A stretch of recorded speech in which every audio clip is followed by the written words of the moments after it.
आप देख रहे हैं खिलाड़ी नंबर 1। मार्केट के एक्शन पर नजर रखिए। डे हाई पर इस समय 19608 के आसपास निफ्टी इस समय कारोबार करता हुआ। निफ्टी बैंक की चाल भी मजबूत हो चली है। अब 284 अंकों का इजाफा यहां पर देखने को मिल रहा है। मिड कैप इंडेक्स में तो जोश है ही, 350 पॉइंट का इजाफा। अच्छा, इस बीच एक खबर आती हुई कि चेन्नई के एक फोरम ने, ये आई थिंक एमसीएक्स से रिलेटेड मामला है, नए और पुराने दोनों सिस्टम को लेकर यहां पर केस बनता हुआ दिखाई दे रहा है। स्टॉक आपकी स्क्रीन पर रखेंगे। अनुज मेरे साथ हैं। अनुज, आज सुबह में ही हमने सुना कि सेबी ने इनको कहा है कि इस समय लॉन्च ना करें, एक टेक्निकल चेक होने वाला है। आप क्या पकड़ रहे हैं खबर? देखिए, ये जो पूरी की पूरी कहानी है इसको बता देते हैं कि एग्जैक्टली आज एमसीएक्स में हुआ क्या है और ये सारा का सारा मामला है क्या। क्योंकि खबर कल आई कि सारे सिस्टम्स प्लेस में थे और अप्रूवल आ चुका था, सेबी से भी अप्रूवल आ चुका था। ये एमसीएक्स ने क्लियरली लिखा था कि सारे अप्रूवल आ गए हैं और अब वो रेडी हैं 3 अक्टूबर से शिफ्ट करने के लिए। 3 अक्टूबर, क्योंकि 2 अक्टूबर छुट्टी है, इसके लिए 3 अक्टूबर से वो शिफ्ट करने के लिए तैयार थे। फिर ऐसा क्या हुआ कि आज सुबह सुबह एक ये न्यूज़ आ गई कि अभी आप इसको होल्ड करिए। हुआ क्या मामला, मैं पूरा बताता हूँ। एक चेन्नई बेस्ड इन्वेस्टर फोरम है हर्षदा, जिन्होंने ये केस फाइल किया। ये पूरी की पूरी जानकारी हमारे सोर्सेज से हमें मिली है। चेन्नई के एक फोरम ने एक केस फाइल किया मद्रास हाई कोर्ट में। मद्रास हाई कोर्ट में उन्होंने एक केस फाइल किया जो रिलेटेड था parallel run of both systems.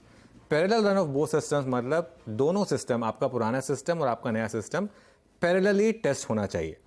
Parallelly test होना चाहिए। अब आप पूछेंगे कि लेकिन टेस्ट तो एमसीएक्स कर ही रहा था और एमसीएक्स ने कहा भी था कि मॉक ट्रेडिंग चल रही थी काफ़ी। उन्होंने किया था, दोनों सिस्टम एक साथ टेस्ट किए थे, दोनों सिस्टम पे एक साथ चीज़ें सही हो रही थी, लेकिन वो मॉक ट्रेडिंग में था। ये जो फोरम कह रही है वो ये कह रही है कि अब आप जब 3 अक्टूबर से जाएंगे उसके बाद भी आप दोनों प्लेटफॉर्म रखिए। उसके बाद आप दोनों प्लेटफॉर्म पर लाइव मार्केट में टेस्ट करिए कि दोनों प्लेटफॉर्म पे आपका सब सिस्टम ठीक ठाक चल रहा है कि नहीं चल रहा है। तो ये मामला क्योंकि वहां पर गया तो इसके लिए फिर सेबी ने एक चिट्ठी लिखी एमसीएक्स को और एमसीएक्स से जवाब मांगा इस चीज़ के लिए।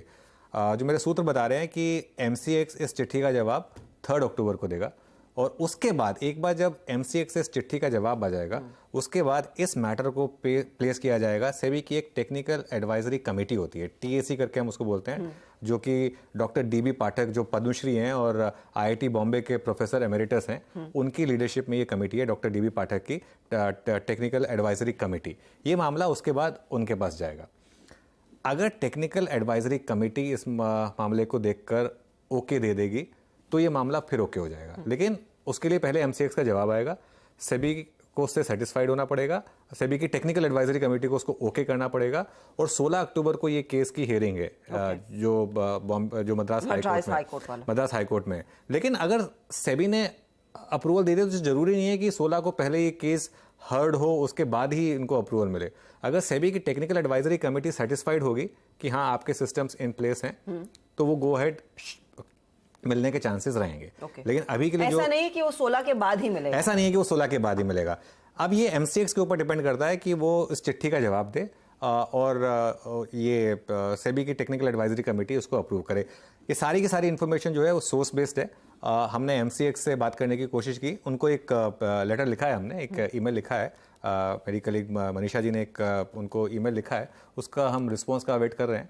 लेकिन जो भी उनका रिस्पॉन्स आएगा, लेकिन जो सुनने में आ रहा है कि मामला प्योरली टेक्निकल है। ये मामला जो है ये प्योरली टेक्निकल है। ये जो केस किया गया है चेन्नई के एक इन्वेस्टमेंट फोरम ने केस किया है और उसकी वजह से ये मामला जो है वो अटक गया है।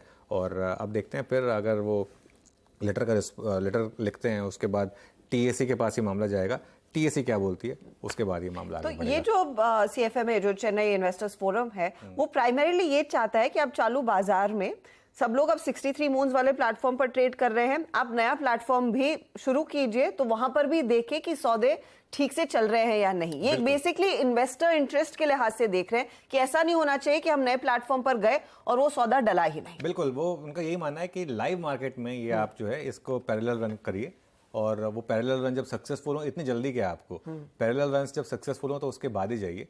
उसके बाद तो पैरेलल रन एमसीएक्स कर चुका है, ऐसा नहीं कि एमसीएक्स ने नहीं किया है पैरेलल, पर नॉन ट्रेडिंग आवर्स ने। हाँ, वो मामला सारा का सारा है कि लाइव मार्केट में आप इसको वो करिए और उसके बाद आप दोनों सिस्टम्स को टेस्ट करिए।